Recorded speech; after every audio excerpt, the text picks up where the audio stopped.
It would be really impossible to talk about Latin American culture or history or society without bringing the African apportation.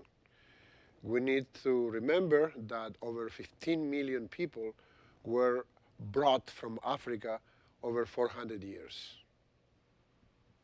The first thing we need to bear in mind is the image of Africa, especially Africa in the 16th century, that we may have is probably wrong. The idea that we have about Africa has been mostly brought by the movies, by Hollywood, or even old movies with a colonialist mentality. And when we talk about Africa in the 16th century, we need to think about a continent that had organized states, empires, literacy, towns, standing armies, agriculture, etc., etc. We are not talking about a backwards continent. What happened is that in the 16th century, already since the 15th century, Africa was, especially the sub-Equator Africa, sub-equatorial Africa, as we call it, was withstanding a double attack, double invasion. In the Atlantic side, the Europeans, first the Portuguese and then everybody else. And from the east side, as well as down the Nile River and down the Sahara Desert, the Arabs and the North Africans. And then the 16th century was especially difficult moment when this colonial process started in Africa. And in that context is that we need to understand the collapse of many African cultures and the beginning of slavery in a scale that humanity never knew before.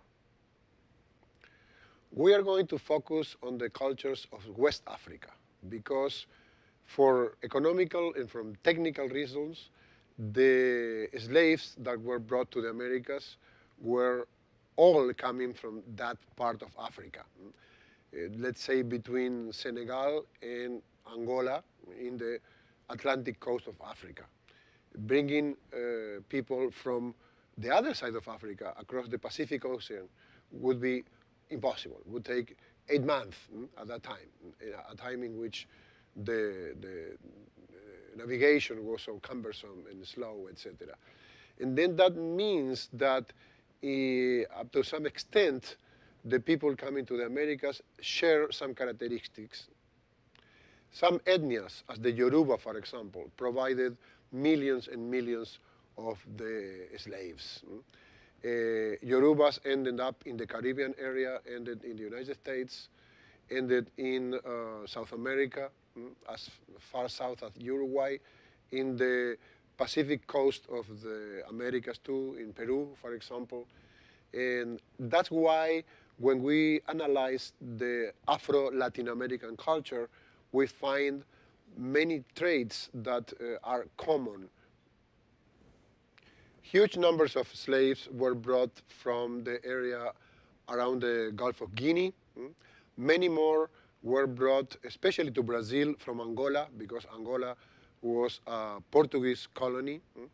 And then we find this tendency among the Africans in Latin America to rebuild, to reconstruct the original cultures as far as they could, accordingly to their ethnicity, their background, the regions where they come from.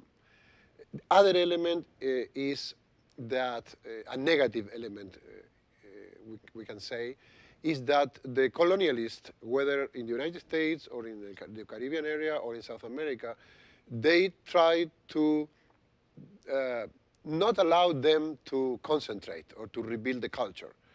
And then one of the means to do that was trying to split families, split ethnias, trying to not to have people speaking the same language, the same African language in the same plantation, and then they were forced to learn English or French or Spanish or Portuguese. That was a part of erasing the identity that was not only about culture, was also about, in many cases, erasing even their names. The Africans lost their names in the colonies in the US, but they lost their names also in South America, where they needed to use new names that were Portuguese or Spanish, of course. And that was not an innocent process. That was something that the colonialists designed, trying to erase as much as they could the original culture, the original identity, to incorporate them into a new environment and a new structure. Of course, most of us come from immigrant families, immigrants from everywhere, from Spain, from Norway, from England, from Scotland, from Germany, from India. But our families came at least with luggage, at least with something organized as free people with belongings. In the old times, people would try to bring as much as they could from their farm to start the new living in the new country.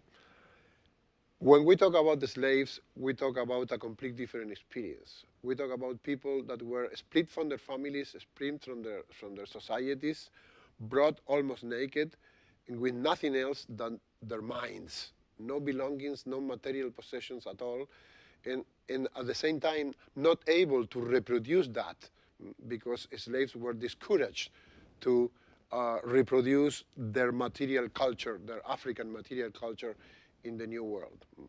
And then we need to think about that. People that just from their minds, from the knowledge stored in their minds, they needed to start in some way trying to invent or reinvent a new identity.